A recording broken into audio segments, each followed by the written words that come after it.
Ek hoop dat jy 'n geseënde Kersfees sal hê, of dalk is jy besig met jou Kersdag, dan hoop ek is 'n wonderlike dag vir jou.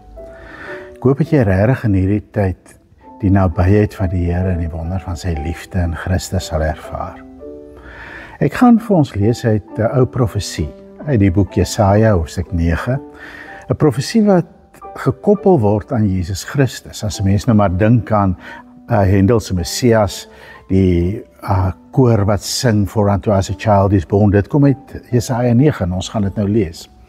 Nou as 'n mens oor Jesaja 9 lees, dan kom jy agter, maar mense se opinie van hoe ons die gedeelte moet verstaan, loop nogal uiteen. Daar's baie mense wat net wil sê, kyk, is 'n profesie van Jesus, dis vervul toe Jesus gebore is niks anders nie.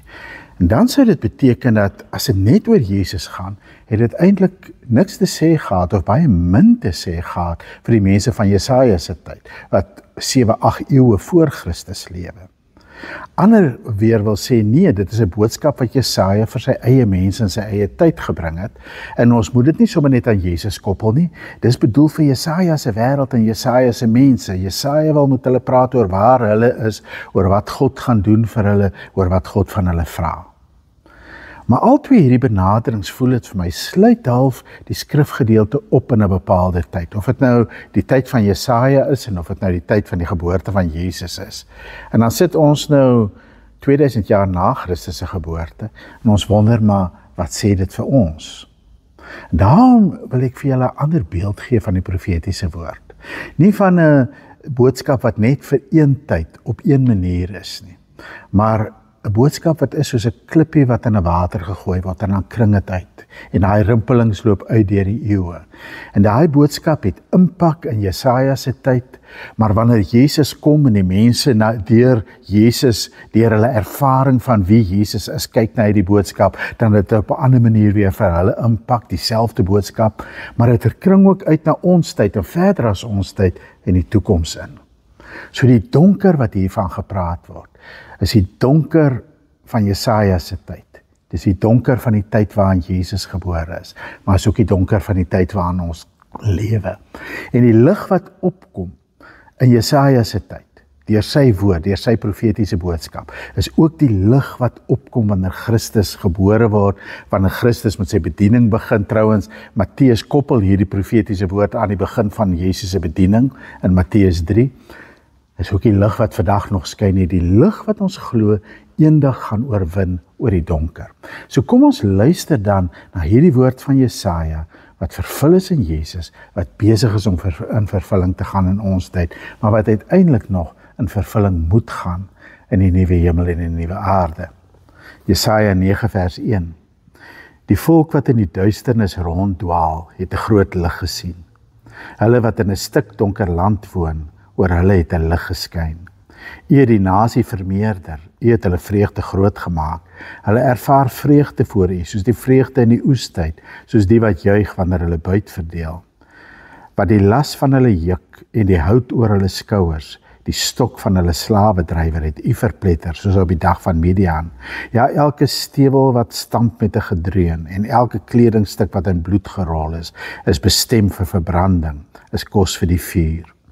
Want 'n kind is vir ons gebore, 'n seun is aan ons gegee, die heerskappy is op sy skouer. Hy word genoem wonderbare raadgewer, magtige God, ewige Vader, vredevors. Vir die uitbreiding van die heerskappy en vir die vrede sonder einde sal hy op die troon van Dawid en oor sy koninkryk wees, om dit te vestig en dit te ondersteun deur reg en geregtigheid van nou af en vir altyd. Die ywer van die Here, heerser oor alle magte, sal dit doen. So Jesaja se mense lewe in die donker. En ek dink ons moet eers verstaan wat Jesaja bedoel met sy mense wat in die donker lewe, voordat ons kan begin dink oor die donker van Jesus se tyd, voordat ons kan begin dink oor die donker van ons eie tyd. Die donker, as mens teruggaan na Jesaja 7, Jesaja 8, is die donker van 'n wêreld waarin geweld die boottoon vuur.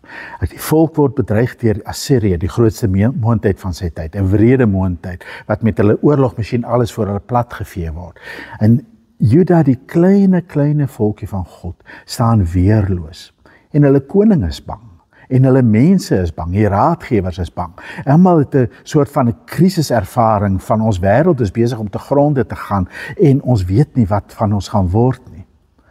Maar in hierdie donker is die mense ook sonder raad. Daarom sê hy dat die mense wat in die donker ronddwaal, hulle dwaal in daai duisternis rond. Hulle is hierdie kant toe en daai kant toe, hulle weet nie wat om te doen nie.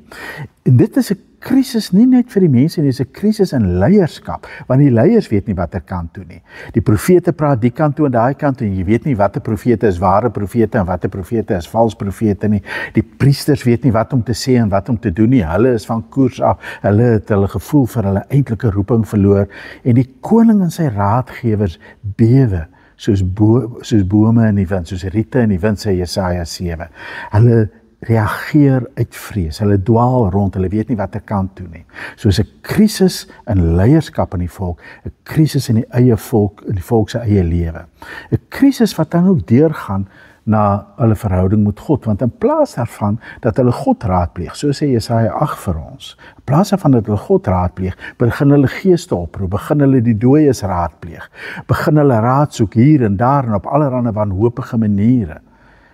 En hulle kry nie raad van God nie, want hulle het afgeleer om na die woord van God te luister. Hulle het hulle voeling met God verloor, en daarom is hulle in die diepste donker. En daarom is hulle letterlik mense wat ronddwaal in die donker en weet nie watter kant toe nie. Maar is interessant dat Jesaja in sy woord op twee maniere hieroor praat. Hy praat van hulle wat in die duisternis ronddwaal, en 'n mens moet vir jou 'n prentjie maak van mense wat letterlik nie hulle hande voor hulle oë kan sien nie, en nou tas hulle hier rond en hulle soek koers en hulle loop aan mekaar vas en hulle loop oor mekaar en hulle kry seer en hulle val. Maar hy sê ook die wat in die land, in die stuk donker land woon.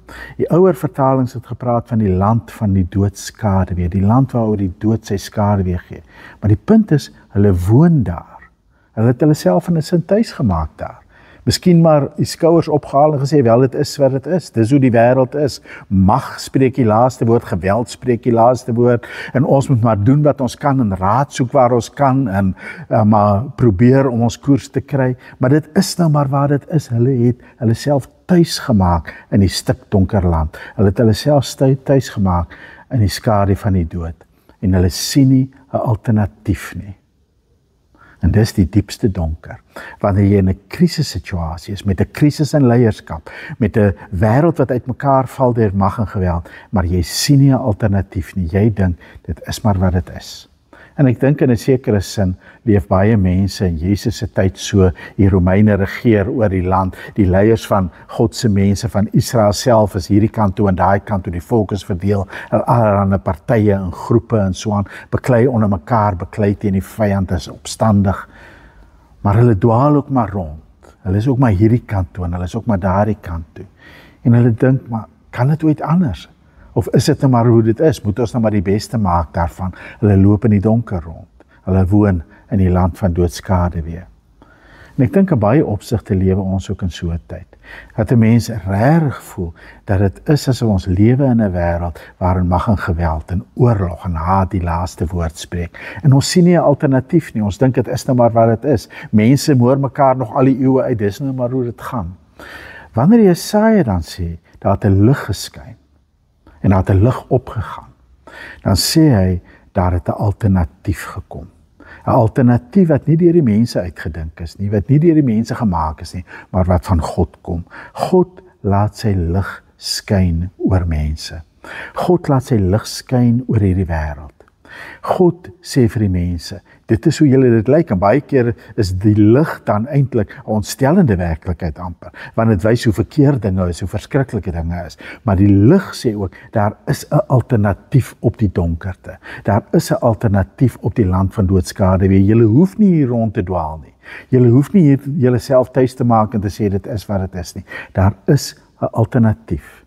En daardie alternatief word beliggaam in 'n kind wat gebore word, en 'n seun wat gegee word. Die kind wat gebore word, dit klink na 'n doodgewone natuurlike proses, en natuurlik werk God deur doodgewone natuurlike prosesse. Maar die seun wat gegee word, sê dit gaan hier oor meer as net 'n doodgewone natuurlike proses. Hierdie kind wat gebore word, is 'n seun wat God gee, en hy beliggaam God se alternatief. Nou dis heel moontlik dat Jesaja in sy situasie gedink het aan 'n seun wat vir die koning gebore word. Sê nou maar Hiskia wat gebore word vir koning Agas, die koning wat bewe soos 'n riet in die wind. 'n Koning wat 'n ander tipe koning sal wees, 'n koning uit die huis van Dawid wat 'n ander tipe koning sal wees. Maar ons glo dat hierdie profesie uiteindelik eers vervul is met die geboorte van Jesus. Jesus beliggaam die lig van God. Hy beliggaam die alternatief, die ander manier van lewe. Hy beliggaam 'n ander manier van kyk na die lewe, sodat jy weet, ek hoef nie rond te dwaal nie, maar ek kan vir Jesus volg. Ek hoef nie myself tuis te maak in die land van doodskade weer, en te sê dit is nou maar wat daar is nie, want dit is nie, maar daar is 'n werklike alternatief. Maar daardie alternatief word beliggaam in die lewe van 'n kind wat gebore word. Nou as jy in Jesaja se tyd sou lewe, en jy sou kyk na die Assiriërs se oorlogsmasjien wat aangerol kom, dan sou jy waarskynlik vra as jy na Jesaja luister, maar hoe kan 'n kind wat gebore word ons help? Hoe moet ek nou, as ek 'n alternatief soek vir die mag en geweld van Assirië, en die keuse of ek nou moet saamwerk met hulle en moet swig voor hulle, en of ek moet weghardloop vir hulle, en of ek hulle maar oor my moet laat rol, hoe moet 'n kind vir my teen hierdie magtige moondheid 'n alternatief gee? As jy in Jesus se tyd gelewe het, sou jy gewonder het, maar hoe kan 'n kind wat uit 'n armoedige egpaar, wat in Bethlehem in 'n stal tuis kom, omdat hulle nou maar die bevel van die koning moet gehoorsaam word, hoe kan daardie kind 'n alternatief wees vir die mag van die Romeinse ryk, of vir die magspeletjies wat binne die Joodse wêreld afgespeel het? Hoe kan die kind 'n alternatief wees? En tog glo ons dat hierdie kind vir ons die alternatief kom beliggaam het, dit kom leef het, dit vir ons kom wys het. Hoe is hy anders? Wel, as 'n mens kyk na die name wat vir hom gegee word, dan word daar gesê dat in hierdie kind word God se eie karakter vergestel. God se almag, maar ook God se wysheid. Ek dink die groot krisis van leierskap in ons tyd is dat jy baie keer mense kry wat mag het, maar hulle het nie die wysheid nie. En dit was so met koning Agas, dit was so met baie van die leiers in Jesus se tyd, dat die mense wat mag het nie die wysheid nie. En die mense wat wysheid het, is dikwels magteloos. Hulle het nie die mag nie. Maar Jesus, die koning na God se hart, die koning wat God stuur, is die een wat wonderbare raadsman genoem word, maar ook magtige God, magtige, die een wat die mag het, maar ook die wysheid het, en wat mag en wysheid kombineer met mekaar. Daarom lyk sy mag baie keer anders, want dit is nie die mag wat afbreek en wat oorheers en domineer nie. Hy sê, ek het nie gekom om te heers nie. Maar dit is 'n mag wat vergestald word in 'n klein baba, in 'n swerwer in Judea en in Galilea, en 'n gekruisigde, en een wat opstaan. En tog glo ons sy heerskappy is 'n werklikheid. Dis 'n werklikheid wat 'n mens net in geloof sien, maar dis 'n alternatief vir ons. Ons kan glo daar is 'n ander soort mag, 'n mag wat met goddelike wysheid uitgeoefen word, wat deur Jesus uitgeoefen word, wat deur sy gees in ons hart en ons lewens uitgeoefen word, en ons verhoudings uitgeoefen word. Daar is 'n alternatief, en ons sien daardie alternatief in Jesus, en die gees maak daardie alternatief 'n werklikheid in ons lewe. Dit laat daardie lig in ons lewe skyn. Jesus is ook anders, omdat hy geregtigheid bring met liefde en met vrede. Baie keer bring ons geregtigheid deur geweld, en baie keer sê ons, maar is eintlik nie 'n ander manier nie. Jy moet nou maar geregtigheid handhaaf met die swaard. Jy moet nou maar hierdie wêreld probeer reg beklei en reg slaan, want hy gaan nie anders reg kom nie. Maar Jesus kom, en met die liefde wat hy leef, van die begin tot aan die einde, die liefde wat hy beliggaam, ook aan die kruis, bring hy 'n ander soort geregtigheid. Die geregtigheid van genade, die geregtigheid van sondaars wat vergewe word, die geregtigheid van mense wat sê, ek wil reg doen, omdat ek 'n volgeling van Jesus is. En ek gaan daarom die pad van liefde en van genade loop, die pad agter Jesus aan. Ek gaan daarom nie probeer om die wêreld reg te beklei nie, maar om die wêreld met liefde 'n beter plek te maak. Uiteindelik as Jesus dan die lig is, dan sê Jesaja vir ons, as hy hierdie kind is wat gebore word, dan sê Jesaja vir ons, sy heerskappy het toekoms. Dis vrede sonder einde, dis 'n heerskappy sonder einde. Dit gaan nie eindig nie, dit gaan uitkring soos daai klippie wat ek van gepraat het. Soos 'n klein liggie wat aangesteek is in die stal van Bethlehem, wat al helderder geskyn is, wat hulle probeer uitdoof het op Golgotha toe dit donker geword het om 12:00 middag, maar wat met die opstanding deurgebreek het en wat oral waar die evangelie verkondig word, waar die Geeswerk deurbreek. Die lig wat uiteindelik sal oorwin oor die duisternis in die koms van die nuwe hemel en die nuwe aarde. Nou is die vraag, wat vra dit van ons? Wat het Jesaja gevra van die volk in sy tyd? Nie om die lig te maak nie, God stuur die lig. Wat vra God van die mense in Jesus se tyd? Nie om die lig te wees nie, Jesus is die lig wat skyn.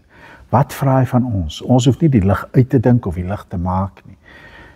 Wanneer Matteus hierdie woorde aanhaal, hierdie woorde oor die lig wat skyn in die duisternis in Matteus 3, dan koppel hy dit aan Jesus se woorde. Jesus wat rondgaan en preek en sê, bekeer julle, want die koninkryk van God het naby gekom. Ek sou dit so wou sê, draai weg van die donkerte, draai na die lig, draai weg van die verlede, draai na die toekoms, draai weg van hoe dinge is en draai weg van die gedagte dat dit maar is wat dit is en draai na dit wat God besig is om te doen, dit wat hy begin doen het in Christus, dit wat hy laat deurbreek het in die opstanding van Christus, dit wat hy deur die Gees doen en dit wat hy gaan volëindig met die koms van die nuwe hemel en die nuwe aarde. Draai weg van die donkerte van haat en geweld, draai weg van die donkerte van dwaasheid, van hulp soek op aller plekke en alle maniere, van rondploeter en alle magte en kragte beraadpleeg. Draai weg van hierdie dinge en draai na die lig en lewe in die lig wat van Jesus uitstraal. Lewe op soek na sy wysheid, lewe op soek na sy vrede, lewe om sy wysheid en sy vrede uit te dra in hierdie wêreld. Amen. Ek wil jou daarom regtig 'n geseënde Kersfees toewens. Mag die seën wat mens geword het en onder ons kom woon het, jou seën met sy wysheid. Mag die Vader wat die Seun uit sy ewige liefde vir ons gegee het, omdat hy ons so lief het, dat hy ons nie verlore wil laat gaan nie, maar vir ons ewige lewe wil gee, mag hy jou seën met sy liefde, sodat jy kan lief hê. En mag die Heilige Gees, wat die Gees van gemeenskap, van verhoudings is, jou so aan die Vader en die Seun bind in hierdie tyd. En jou so een maak met Jesus, dat jy die seën wat jy ontvang, ook kan uitlewe teenoor ander in hierdie Kerstyd. Amen.